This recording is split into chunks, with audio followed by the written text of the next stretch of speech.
भगवान श्री कृष्ण की लीलाओं से ओतप्रोत वृंदावन में हर दिन देश विदेश से हजारों श्रद्धालु बांके बिहारी के दर्शन करने के लिए आते हैं।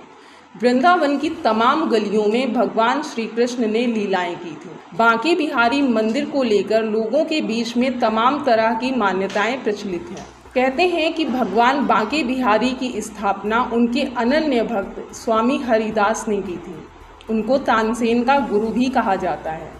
मान्यता है कि भगवान बांके बिहारी लता पता से निधिवन में प्रकट हुए थे। निधिवन में आज भी भगवान श्री कृष्ण और राधा रासलीला करते हैं। भगवान बांके बिहारी मंदिर का निर्माण 1862 में हुआ था। कहा जाता है कि भगवान बांके बिहारी को जो भी भक्त एक टक लगाकर देख लेता है वह उसके बनकर रह जाते हैं। इसलिए भगवान की प्रतिमा के सामने हर 2 मिनट बाद पर्दा डाल दिया जाता है। मान्यता है कि बांके बिहारी जी की मूर्ति को किसी ने बनाया नहीं है, ये मूर्ति अपने आप उत्पन्न हुई है।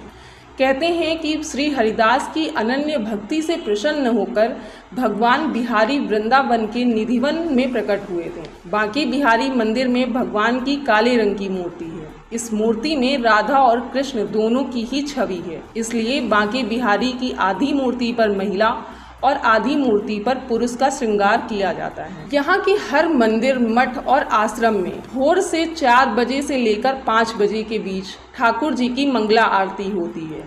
लेकिन इसी नगरी में जिन ठाकुर बांके बिहारी के दर्शन को 7 समंदर पार से भक्त खिंचे चले आते हैं, उन्हीं के मंदिर में ये मंगला आरती हर रोज नहीं होती।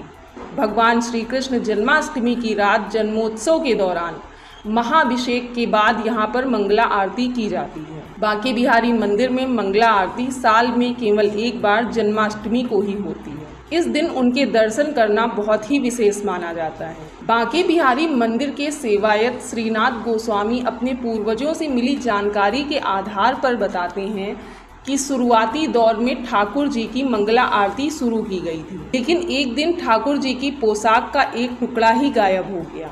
जो सेवायत मंगला आरती कर रहा था उसी ने पोशाक भगवान को धारण कराई थी। ये देखकर वो अचंभित रह गया। कुछ ही देर में निधिवन मंदिर में सेवा कर रहे सेवाधिकारियों से जानकारी मिली कि ठाकुर जी की पोशाक का एक टुकड़ा मंदिर के लताओं में फंसा हुआ है। तब सेवायतों को इस चमत्कार का पता चला कि सुबह जल्द मंगला आरती के कारण ठाकुर जी को निधिवन राज मंदिर से बांके बिहारी मंदिर आने की जल्दी होती है। यही कारण है कि जल्दी के चक्कर में उनकी पोशाक लता पता में फंसकर फट गई। तभी से सेवायतों ने निर्णय कर लिया कि ठाकुर जी बाल्यावस्था में हैं।